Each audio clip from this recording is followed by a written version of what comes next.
ఓం అజ్ఞానతిమిరాంధస్య జ్ఞానాంజనశలాకయా చక్షురున్మిలితం येन తస్మై శ్రీగురవే నమః. గురవే గౌరచంద్రాయ రాధికాయ తదాలయే కృష్ణాయ కృష్ణభక్తాయ తద్భక్తాయ నమో నమః. వాంఛాకల్పతరుభ్యశ్చ కృపాసిద్ధుభ్యైవ చ పతితానాం పావనేభ్యో వైష్ణవేభ్యో నమో నమః. ఓమితి శ్రీమద్భగవద్గీతాసు ఉపనిషత్సు బ్రహ్మ విద్యాయాం యోగశాస్త్రేణ శ్రీకృష్ణార్జున సంవాదే తృతీయోధ్యాయः. హరి ఓం తత్సత్. ఆచార్య శ్రీల ప్రభుపాద్ కీ జయ. అనంత కోటి వైష్ణవ భక్తవృందకి జయ. హరే కృష్ణ. సో నిత్య జీవితంలో భగవద్గీతకి అందరికీ కూడా స్వాగతం, సుస్వాగతం. మనకి ఇంతకుముందు అధ్యాయంలో భగవంతుడు ఏమని ఉపదేశించారు, అండ్ ఇప్పుడు ఈ పై శ్లోకాలలో ఇంకా భగవంతుడు ఇంకా ఏ ఉపదేశాలు చేస్తున్నారనేది మనం చక్కగా వింటున్నాము. భగవంతుని యొక్క కృపతే, అలాగే ఆచార్యుల పరంపర యొక్క కృపతో. సో ఇందులో మనము 3వ అధ్యాయంలో 33వ శ్లోకంలోకి మనం వచ్చేసాము. సదృశం చేష్టతే స్వస్యాః ప్రకృతే జ్ఞానవానపి ప్రకృతిం యాంతి భూతాని నిగ్రహ కిం కరిష్యతి అని అంటున్నారండి. ఇంతకుముందు శ్లోకంలో అయ్యా మీరందరూ కూడా స్వధర్మాన్ని లేదా సత్కర్మాచరణని పాటించండి అని భగవంతుడు ఈశ్వరుడైనా కూడా అందరికీ ఉపదేశం చేశారు. అందరూ మంచి మార్గంలో నడవండి, ధర్మాచరణని చేయండి, ధర్మ మార్గంలో ప్రతిదానిని పొందండి అని ఉపదేశం చేశారు. అంటే ఇక్కడ భగవంతుడు మనకు చెప్పడం వరకే చేస్తున్నారు. అంటే ఇక్కడ అర్జునుడికి సలహా ఇవ్వడం వరకే చేస్తున్నారే కానీ అర్జునుడిని బలవంతం పెట్టడం లేదు అని మనం గమనించాలి. ఇక్కడ భగవంతుడు ఎప్పుడూ కూడా ఏది మంచిది, ఏది మంచి మార్గం లేదా ఏది సరైన దాని కాదు అని మాత్రమే భగవంతుడు ఉపదేశం చేస్తారంటే భగవంతుడు ఎంత సర్వసమర్థుడైనప్పటికీ కూడా సమగ్ర సంపూర్ణ సామర్థ్యం కలిగినటువంటి ఆ ఈశ్వరుడు కూడా మనల్ని బలవంతంగా ఒక పనిని చేయమని త్రోయడు లేదా బలవంతం పెట్టాడు. ఎందుకంటే ప్రతి ఒక్కరికి కూడా చిన్న చీమ నుంచి పెద్ద జీవి వరకు కూడా మనకు స్వేచ్ఛ అనేది భగవంతుడు ఇచ్చినటువంటి ఒక గొప్ప అవకాశం. కాబట్టి ప్రతి మనిషి కూడా నాకు నచ్చినట్లే నేను ప్రతి పనిని కూడా నాకు ఇష్టపూర్వకంగా చేయాలని అనుకుంటాడు. కాబట్టి అలాంటి వారిని బలవంత పెట్టకుండా అంటే ఇష్టంతో ఏ పనైనా చేయాలని భగవంతుడు కూడా మనకు స్వాతంత్రాన్ని ఇచ్చారు. కాబట్టి ఇప్పుడు భగవంతుడు అంటున్నారండి అర్జునకి లేదా మనందరికీ ఒక సందేహం రావచ్చు, అయ్యా మీరు ఈ ఉపదేశం మంచిది, మీరు తప్పకుండా ఈ ఉపదేశాన్ని పాలించాలి అని భగవంతుడు మనల్ని ఆదేశిస్తున్నారా లేదా అంటే ఎలా చేస్తున్నారు, మీరు చేసేయాలి అని లేదా అర్జునుడు నిన్ను తప్పకుండా ఈ ఆజ్ఞను పాటించాలి అని అనడం లేదు. కానీ అర్జునుడు ఏమనుకుంటారు, అయ్యా మీరు అదేదో మాకు ఆజ్ఞాపించవచ్చు కదా, ఒక రాజు సేవకుడికి ఎలా ఆజ్ఞాపిస్తాడో అలా మీరు మమ్మల్ని ఆజ్ఞాపించవచ్చు కదా అనే సందేహాన్ని అడుగుతాడేమో అని ముందుగానే భగవంతుడే ఈ సమాధానం ఇస్తున్నారన్నమాట. కాబట్టి ప్రతి మానవుడు ప్రతి వ్యక్తి కూడా తన స్వభావం తగ్గట్టుగా తన జన్మాంతర సంస్కారాలకు తగ్గట్లుగా ప్రవర్తిస్తారు. అయ్యా ఈ లోకంలో ఎన్నో రకాల మంది వ్యక్తులు ఉన్నారు, రకరకాల ఆలోచనలు, రకరకాల మనస్తత్వాలు, రకరకాల వ్యవహారాలు, రకరకాల ధోరణులు, ప్రవృత్తులు, వ్యక్తిత్వాలు ఉన్నాయి. అయ్యా అందరూ ఆత్మనే కదా, అందరూ జీవాత్మనే కదా, మరి అందరికీ కూడా ఎందుకు విభిన్న రకాలైనటువంటి ఆలోచనలు, విభిన్న మనస్తత్వాలు, విభిన్న అభిరుచులు, విభిన్న ధోరణులు, విభిన్న ప్రవృత్తులు ఎందుకు ఉన్నాయి అనేది ఒక పెద్ద ప్రశ్న. అవునా కదండి? మీరు ఆలోచించినట్లు మీరు ఆలోచించరు, వీరు ఆలోచించరు, మేము ఆలోచించం. ఎందుకు ఇలా విభిన్నంగా ఉన్నాము? ఎందుకు మనుషులు రకరకాలుగా ఎందుకు ప్రవర్తిస్తున్నారు? ఉన్నారు, మనుషులంతా ఒకటే కదా, మరి జీవాత్మ అంతా ఒకటే కదా, శారీరక ధర్మం అంతా ఒకటే కదా, ప్రకృతి అంతా ఒకటే కదా, ఏది వేరుగా ఉన్నాయి? జీవరాశుల గురించి ఇక్కడ మాట్లాడడం లేదు, మనుషుల గురించే మాట్లాడుతున్నాం. మనుషుల్లో 84 లక్షల జీవరాశుల గురించి మనం అడగడం లేదు, మనుషుల గురించే మాట్లాడుతున్నాం. అవునా కదండి?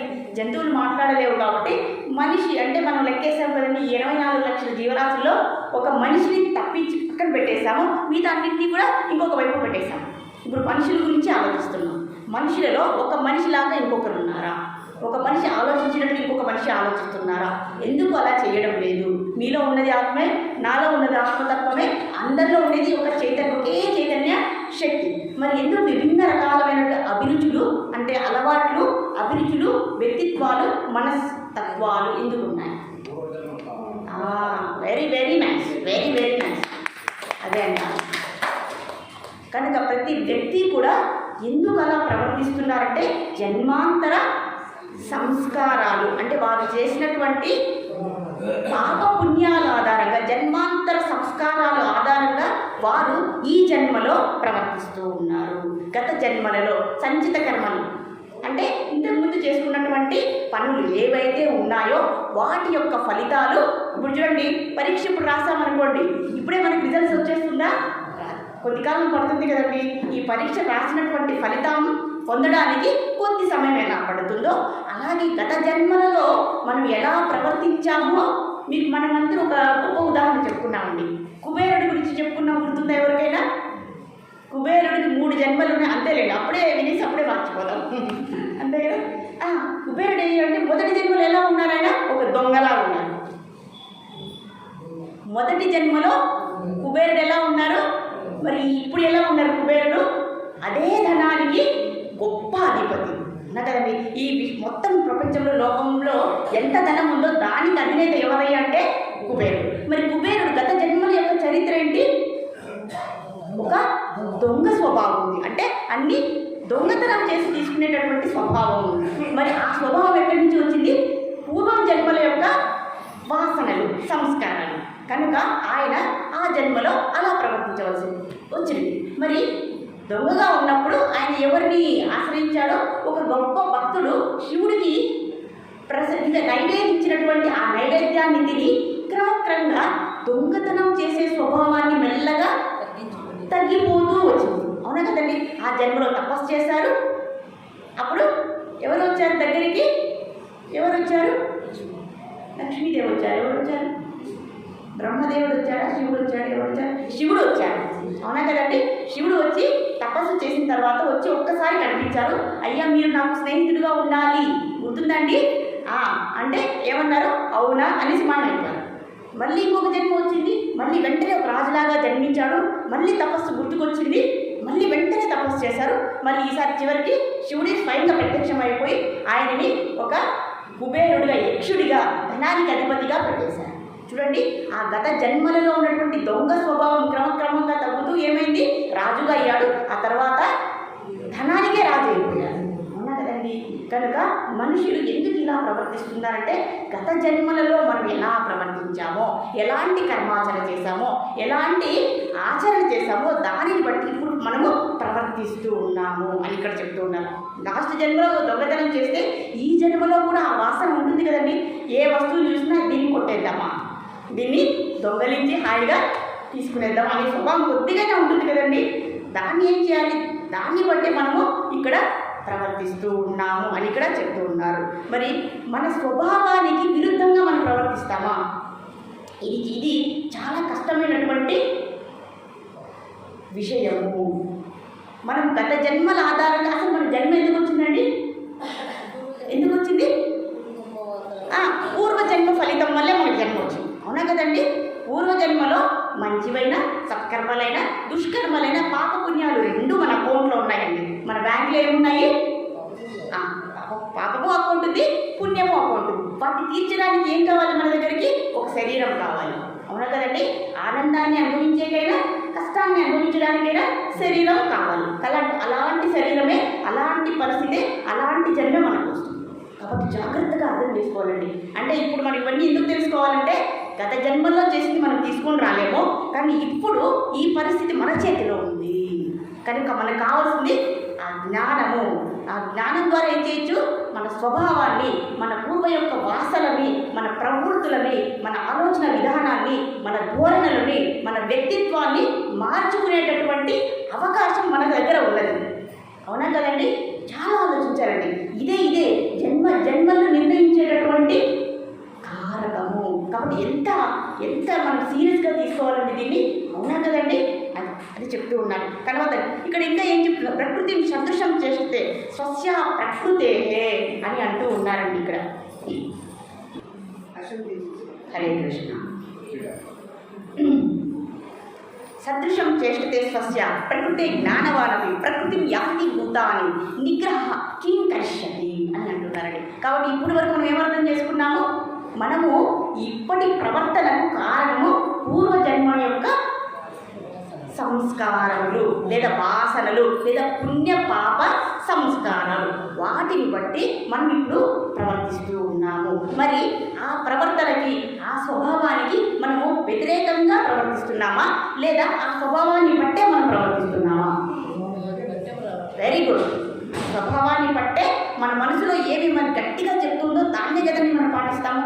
అయ్యా నేను ఎలా అయినా సరే ఈరోజు ఏం చేయాలి, వెళ్ళి హోటల్లో వెళ్ళి తినేయాలి. ఎందుకంటే గత జన్మల్లో నాకు హోటల్లో పని చేసేటటువంటి ఆ ప్రవృత్తి ఏదైతే ఉందో, ఆ పని సంస్కార వాసన ఏదైతే ఉందో, ఇప్పుడు కూడా నాకేమనిపిస్తుంది, ఫలానా ఏదో ఒక హోటల్కి వెళ్ళి రోజు నేను భోజనం చేయాలి అనేటువంటి ఆలోచన, ఆ సంస్కారం వాసన అనేది ముందు జన్మల ఆలోచన ఇప్పుడు మనం ఆలోచించి ఆ కర్మ చేసే విధంగా ప్రేరేపిస్తూ ఉంది. కనుక మనలో గట్టిగా ఏ స్వభావం ఉందో అది పూర్వజన్మ సంస్కారములు అని మనకి విదితమైంది కదండి. ఇది చాలా చాలా జాగ్రత్తగా మనము దాన్ని ఆలోచించాలి. జ్ఞానవానపై చూడండి, కొద్దో గొప్ప జ్ఞానం ఉంది, కొద్దో గొప్ప శాస్త్రాలు చదువుతున్నాం, పుస్తక జ్ఞానం ఉంది, ఇంతో అంత గొప్ప శాస్త్ర జ్ఞానం మనకు ఉండి మనం ఇలా ప్రవర్తిస్తున్నామే. మరి ఏమాత్రం శాస్త్ర జ్ఞానం లేకుండా, ఏమాత్రం వైదిక జ్ఞాన పరిజ్ఞానం లేకుండా, ఎటువంటి ఆధ్యాత్మిక పరిజ్ఞాన అవగాహన లేనటువంటి వాళ్ళు ఎలా ప్రవర్తిస్తారు అనేటువంటిది ఇక్కడ ఒక చిన్ని ప్రశ్న.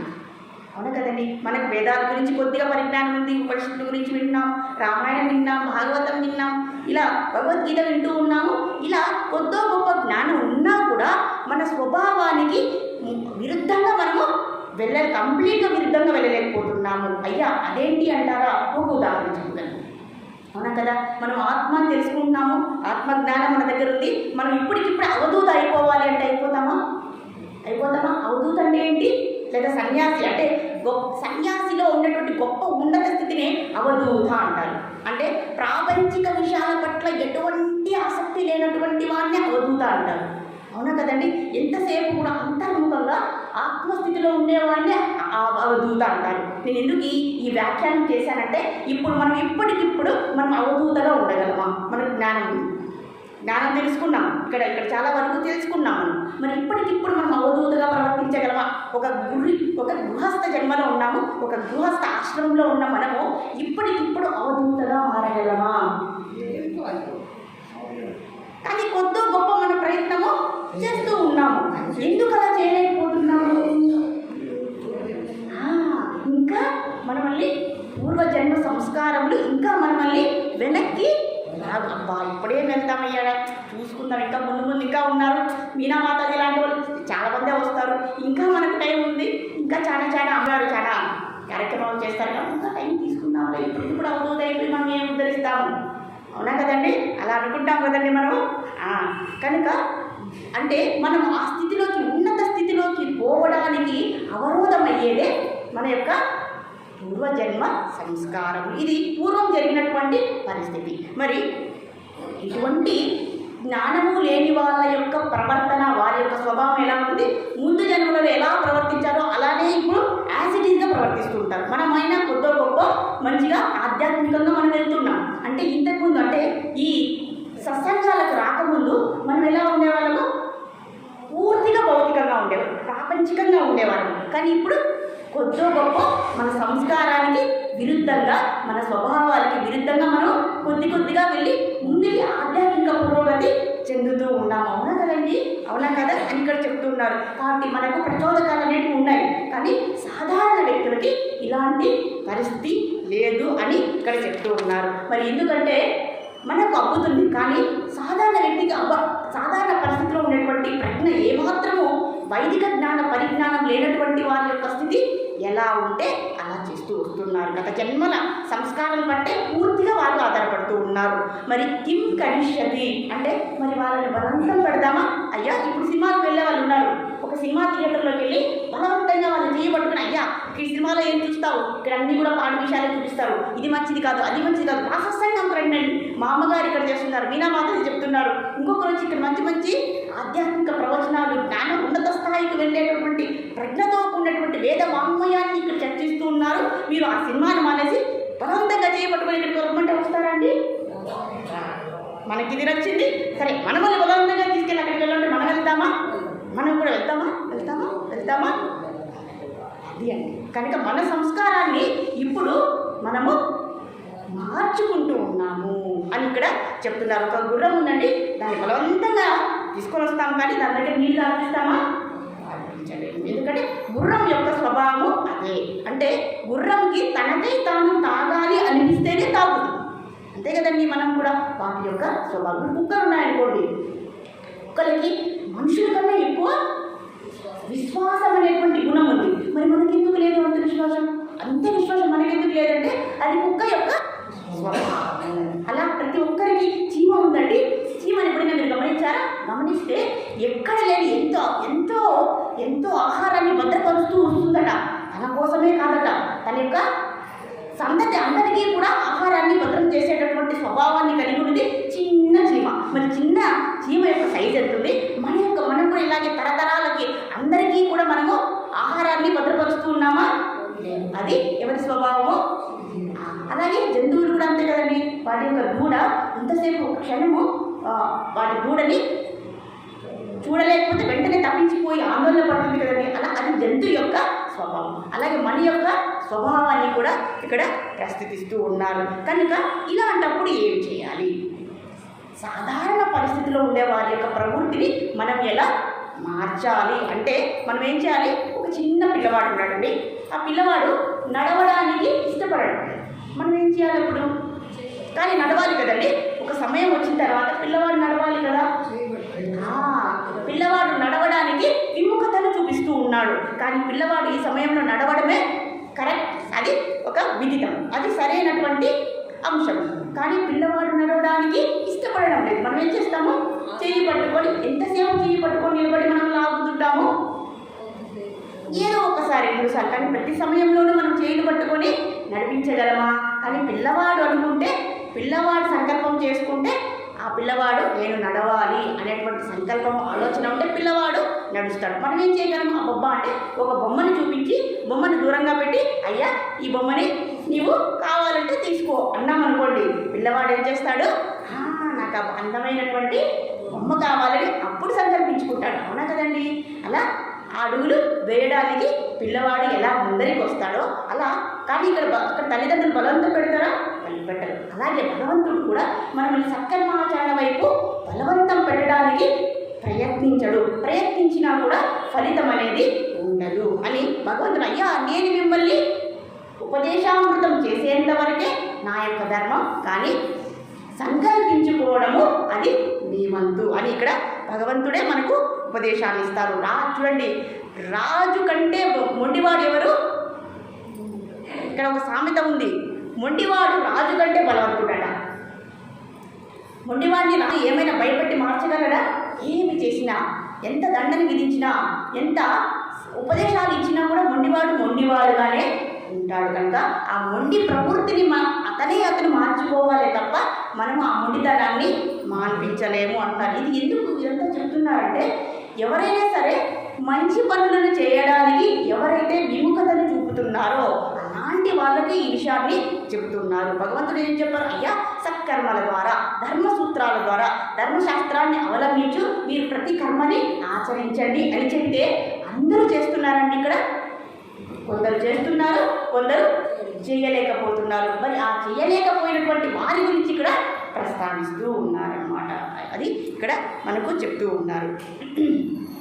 కనుక మనకు జన్మలు ఎందుకు వచ్చాయంటే ఒక 3 కారణాలు కూడా చెప్తున్నారని. మనము ఆర్జించినటువంటి విద్య బట్టి, అలాగే ఉపాసన బట్టి, అలాగే మన కర్మలను బట్టి మన జన్మలు అనేవి మనకు ప్రాప్తించి ఉంటాయట. అయ్యా గత జన్మలలో మనం ఎలాంటి జ్ఞానాన్ని సముపార్జించాము, అలాగే ఎలా ఉపాసన చేశాము, దేవి ఉపాసన చేశామా, లేదా ఇంకొక దేవుణ్ణి ఉపాసన చేశామా, ఆరాధన చేశామా, భక్తి చేశామా, ఆధ్యాత్మిక పురోగతి వైపు మనం పయనం చేశామా, ఎలాంటి ఆచరణ చేశాము అనే దాన్ని బట్టి మనకు మన జన్మ అనేది ఉంది.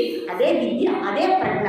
అలాగే ఉపాసన, ఏ ఉపాసన చేశామో దాన్ని బట్టి మనకు జన్మ అనేది వస్తుంది. అలాగే ఎలాంటి కర్మలు చేశామో దాన్ని బట్టి కూడా మన జన్మ నిర్మితమై ఉంటుంది తప్ప నేను ఇందులో ఎవరిని బలవంతం పెట్టడానికి ప్రయత్నించును అని పరమాత్మే స్వయంగా కూడా ఈ ఉపదేశంలో మనకు చెప్తూ ఉన్నారు. ఇక్కడ తమ్ విద్యా కర్మని సమన్వానభ్యతే పూర్వ ప్రజ్ఞాచ అని చాందోపనిషత్తు కూడా చెప్తుంది. అయ్యా, మీరు గత జన్మలలో ఆర్జించినటువంటి విద్య బట్టి, ఆ ప్రజ్ఞ బట్టి, ఆ కర్మ ఆచరణ బట్టే మీ యొక్క జన్మలు అనేవి నిర్మితమై ఉంటాయి.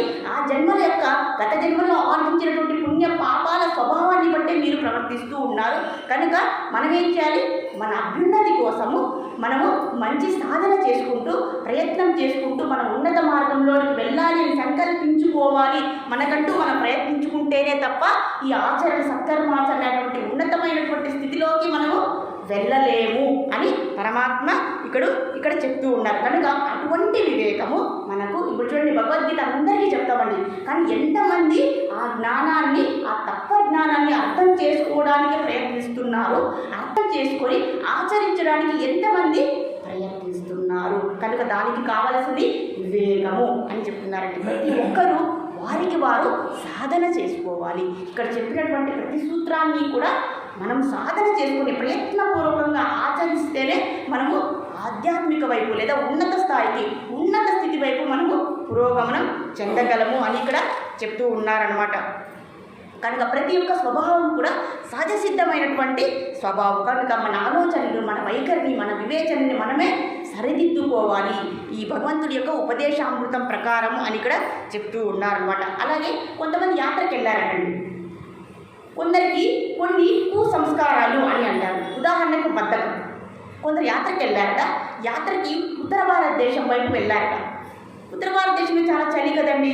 అందరూ కూడా ఈరోజు రాత్రి అయిపోయింది, రేపు మనము ఇంకా మిగిలిన దేవాలయం దర్శించుకుందామని ఆ రోజు ఆ రాత్రి బస చేశారట. మరి తెల్లవారుజామునే బ్రహ్మముహూర్తాన్ని లేచి అందరూ స్నానాలు చేసి బయలుదేరారట. కానీ ఒక్క బద్ధకస్తుడు మాత్రం పడుకొనే ఉన్నాడట. అందరూ కలిసి, అయ్యా సమయం అయిపోయింది, మేమందరూ రెడీ అయిపోయాము, మేమందరూ వెళ్ళిపోతున్నాము, ఈ అడవి మార్గం నుంచి వెళ్ళిపోతున్నాము, నువ్వు ఒక్కడే పడుకొని ఉన్నావు, కనుక నువ్వు కూడా నిద్ర లేచి మాతో పాటు రా అని ప్రతి ఒక్కరూ పిలిచారట. కానీ ఇతనికి కూడా లేవాలనే ఉంది, ఇతనికి కూడా లేచి రెడీ అయ్యి ఆ యాత్రని కొనసాగించాలనే ఉంది. కానీ లోపల బద్ధకం అనేటువంటి సంస్కారం ఉన్నందువల్ల ఆయన నిద్ర లేయలేక పోతున్నాడు. కాబట్టి ఇలాంటి చూడండి, ఇప్పుడు ఈ బద్ధకస్తుడు ఆ యాత్రికులతో వెళ్ళకపోతే ఈయన ఒక్కడే అయిపోతాడు కదండి. మరి ఒక్కడే ఎలా వెళ్తాడు? కనుక ఆ బద్ధకం వల్ల మనకు నష్టం అనేది వాటిల్లుతుంది. కనుక ఈ బద్ధకం అనేటువంటి ఈ కుసంస్కారాన్ని మనమే ఏం చేయాలి?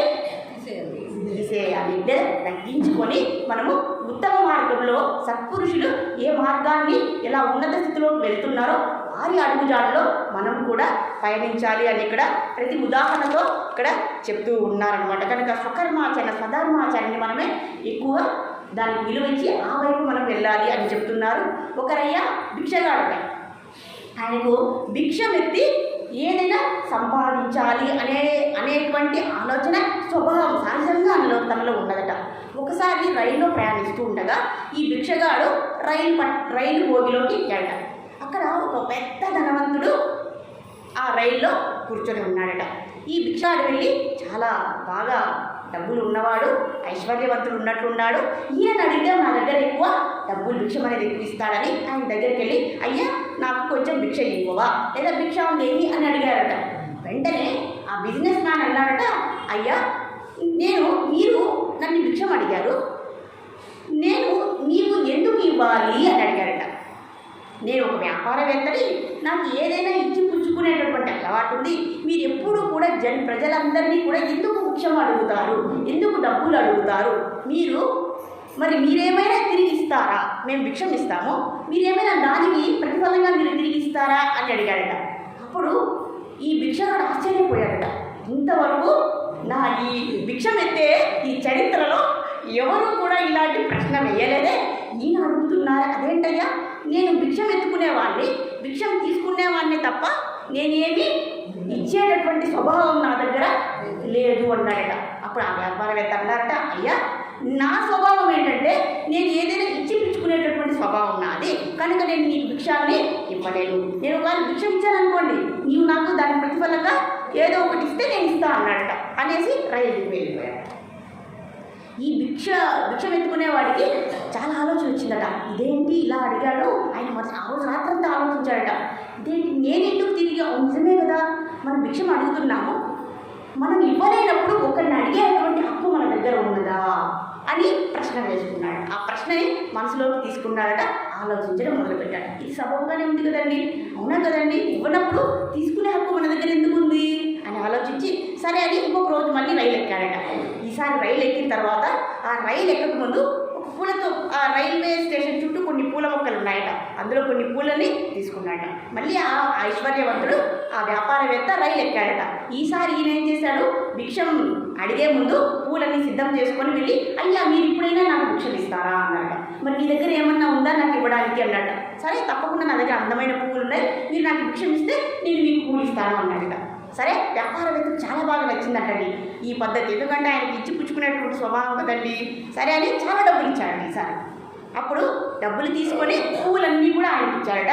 వ్యాపారవేత్త చాలా సంతోషించాడట. అబ్బా ఇది మంచి డీల్, మంచి బిజినెస్ డీల్ ఇది అని సంతోషపడి ఆ రైలు దిగి వెళ్ళిపోయాడు. ఇప్పుడు ఆలోచించాడు, ఇంత డబ్బులు వచ్చేటప్పటికి ఆ భిక్షగాడు ఆలోచించాడు, అయ్యా ఇది నేను ఆలోచించవలసినటువంటి, ప్రతిసారి నేను భిక్షం ఎత్తే నా కడుపుని పోషించుకోవాలి అనేటువంటి స్వభావాన్ని కలిగినటువంటి నేను ఇప్పుడు ఈ స్వభావాన్ని తగ్గించుకోవాలి అని అని ప్రయత్నం చేశాడట. సరే నేను కూడా ఈ పూలన్నింటినీ కూడా పెంచి ఈ డబ్బుతో ఈ పూల మొక్కలన్నింటినీ తీసుకొని ఇప్పుడు అడుక్కున్నాను. రెండో దశగా మళ్ళీ వెళ్ళి అడుక్కున్నాడట. ఇలా అందరికీ ఎప్పుడైతే భిక్షం తీసుకుని పువ్వులు ఇస్తూ ఉన్నాడో అందరూ చాలా సంతోషపడుతూ వస్తున్నారట. అప్పుడు ఆయన అనుకున్నాడట, పువ్వులు ఇస్తే డబ్బులు ఇస్తున్నారు, పువ్వులు ఇవ్వకపోతే నాకు ఎక్కువ మొత్తము భిక్షం అనేది వేయడం లేదు, ఇదేదో చాలా బాగుందని ఆ డబ్బులన్నింటినీ తీసుకొని పూల వ్యాపారం పెట్టాడట. పూల వ్యాపారం పెట్టి ఆయన మంచి డబ్బులు సంపాదించాడు. మళ్ళీ ఈసారి రైలు ఎక్కాడట. ఈసారి ఆ వ్యాపారవేత్త వచ్చాడట. ఈయన కూడా సూటు బూటు వేసుకొని ఈయన కూడా రైలు ఎక్కాడట. ఇప్పుడు ఇద్దరు కూడా సూటు బూటు వేసుకొని రైలు ఎక్కారట. ఇప్పుడు ఆ భిక్షగాడు ఈ వ్యాపారవేత్తని గుర్తుపట్టాడట. కానీ ఈ వ్యాపారవేత్త భిక్షగాడిని గుర్తుపట్టలేదట. అయ్యా మన ఇద్దరు కలిసాము, మీకేమైనా గుర్తు ఉందా అని అడిగాడట. అయ్యా నాకేమీ గుర్తులేదు, మీరెవరు మీరు ఏ బిజినెస్ చేస్తారో అని అడిగాడట. నేనంటే ఏదో పూల వ్యాపారం చేస్తానండి, కానీ మీరు నాకు బాగా తెలుసు అన్నాడు. ఎలా తెలుసు అన్నాడట. ఇప్పుడు జరిగిన వృత్తాంతం అంతా చెప్పాడు. అవునా ఇంత బాగా, చాలా బాగా బిజినెస్ చేస్తుంది. మళ్ళీ ఇంకొంచెం డబ్బులు ఇచ్చాడట. ఈసారి ఆయన ఏం చేశాడు, ఇంకా ఆ ధనాన్ని ఆ వ్యాపారాన్ని పెంచుకుంటూ అందరికంటే లక్షాధికారి అయిపోయాడట. ఇప్పుడు తన యొక్క అడుక్కునేటువంటి స్వభావం ఏదైతే ఉందో దాన్ని సత్కర్మాచరణ మార్గంలో తగ్గించుకుంటూ వచ్చాడట. చూడండి సత్కర్మాచరణకి ఎంత గొప్ప ఫలితం ఉందో. ఇప్పుడు ఆయన ఆకాశం వైపు చూస్తే ఆయన కనిపిస్తుందంటే, అయ్యా ఓ దేవుడా నేను ఇప్పుడు భిక్షగారిని కాదు, నేను ఒక వ్యాపారవేత్తని, ఒక లక్షాధికారిని అని దేవుడికి చెప్పాడట. ఇదంతా నీ వల్లే జరిగింది, నీవే ఆ వ్యాపారవేత్త రూపంలో వచ్చి నాకు సత్కర్మాచరణ అనేటువంటి ఆ జ్ఞానాన్ని నాకు ప్రసాదించావు. ఇప్పుడు నేను భిక్షగారిని ఎంతవరకు కాదు. కనుక మనలో ఉన్నటువంటి ఆ సంస్కారాలనేటువంటి సహజ స్వభావాన్ని మనం సత్కర్మాచరణ ద్వారా మనం ప్రయత్నం చేస్తే మనము గొప్ప ఫలితాన్ని పొందుతాము అని ఇక్కడ చెప్తూ ఉన్నారు. అలాగే అర్జునుడికి కూడా కృష్ణుడు ఏమని చెప్తున్నారు, అయ్యా నీవు క్షత్రియుడు, క్షత్రియుడి యొక్క స్వభావం ఏంటి, యుద్ధము, అయిందా యుద్ధం లేదంటే మరణం. కనుక నీవు క్షత్రియుడివి, నీ యొక్క స్వభావము యుద్ధం చేసి దుష్ట శిక్షణ చేయడమే నీ యొక్క స్వభావం. కాబట్టి నీ స్వభావం ఇది క్షత్రియుడివి, కనుక నీ స్వభావాన్ని నేను గుర్తు చేస్తూ ఉన్నానే, ప్రేరేపిస్తున్నానే, కానీ ఇది నీ స్వభావం అని గుర్తు చేస్తూ కృష్ణ పరమాత్మ నీ స్వభావాన్ని నువ్వు పెంచుకొని సత్కర్మాచరణ అంటే సంస్కారాన్ని మంచి సంస్కారంగా మార్చుకోవాలి, మంచి సంస్కారాన్ని ఇంకా మంచి సంస్కారంగా ప్రయత్నం చేసి సంకల్పించుకొని గొప్ప ప్రయత్నాన్ని పొందాలి అని ఇక్కడ కృష్ణ పరమాత్మ అర్జునుడికి, అలాగే మనలో మనం కూడా అభ్యున్నతిని సాధించడానికి, మన యొక్క ప్రగతిని, మన గొప్ప మార్గాన్ని, అలాగే గొప్ప స్థితిని పొందాలని, ఈ మానవ శరీరం నుంచి కూడా మనము ఏ శరీరాన్ని పొందాలి, దివ్య శరీరాన్ని పొందాలి అని మనము సంకల్పించుకుంటే ఈ ప్రయత్నంలో, ఈ ఆధ్యాత్మిక ప్రయత్నంలో మనము గొప్ప పురోగతిని సంపాదిస్తామని. కనుక మన యొక్క కర్తవ్యం ఏంటి, ఎప్పుడు మన స్వభావం ఏంటంటే తిన్నామా, పడుకున్నామా, తెల్లారిందా, ఒకరోజు శరీరాన్ని వదిలేసామా. కనుక ఇలాంటి స్వభావాన్ని మనం కూడా తగ్గించుకొని ఇలాంటి శరీరాన్ని తీసుకోకుండా మనం ఏం చేయాలి? ఉన్నత స్థితిలోకి వెళ్ళాలి అని మనం సంకల్పించుకుంటే మన సంకల్పానికి ఆ భగవంతుడి యొక్క కృప తోడయి కనుక దానికి కావాల్సింది ఈ భగవద్గీత జ్ఞానము. కనుక నిత్యము కూడా మనము ఈ జ్ఞానాన్ని వినడానికి ఎక్కువ ఉత్సుకతను చూపించడం కూడా ఒక స్వభావమే అండి. ఇంతకుముందు మనకి వినడానికి మొదట్లో చాలా కష్టపడే వాళ్ళము, మనకు అర్థమవుతుంది ఇక్కడ. కానీ రాను రాను మన యొక్క స్టేజ్ని, మన స్థితిని మనము మార్చుకుంటూ మన ప్రవృత్తిని, మన ధోరణిని, మన వ్యక్తిత్వాన్ని మనం పెంచుకుంటూ వస్తూ ఉన్నాము. కనుక ఇదే బాటలో మనం ముందుకు వెళ్ళాలని, దానికి పరమాత్మ మనకు సహాయం చేయాలని కోరుకుంటూ హరే కృష్ణ కృష్ణ కృష్ణ హరే హరే, హరే రామ రామ రామ హరే హరే. అది అంతకంటే ముఖ్యంగా మనం రాగద్వేషాల అనేటువంటి స్వభావాన్ని మార్చుకోవాలండి. మనం ఎదగాలి అంటే ముఖ్యమైన స్థితి మనకు భగవంతుడికి ఉన్నటువంటి ఒకే ఒక తేడా అండి. అదేంటో తెలుసా? భగవంతుడు రాగద్వేష రహితంగా ఉంటాడు, మనము రాగద్వేష సహితంగా ఉంటాము, అంతే అండి. ఇంతకుమించి ఏమీ లేదు. అవునా కదండి? కనుక రాగద్వేష రహితంగా ఉండడానికి ప్రయత్నించేటటువంటి ఆ ప్రేరణని, ఆ సంకల్పాన్ని మనం ప్రయత్నం చేయాలి. అందుమూలంగా ఈ శ్లోకం యొక్క తాత్పర్యంగా భగవంతుడు తెలుస్తున్నారు. హరే కృష్ణ. శ్రీమద్ భగవద్గీత కీ జై, శ్రీల ప్రభుపాద్ కీ జై, సమస్త భక్తకోట విందకి జై. సత్యసాయి బాబా భగవాన్.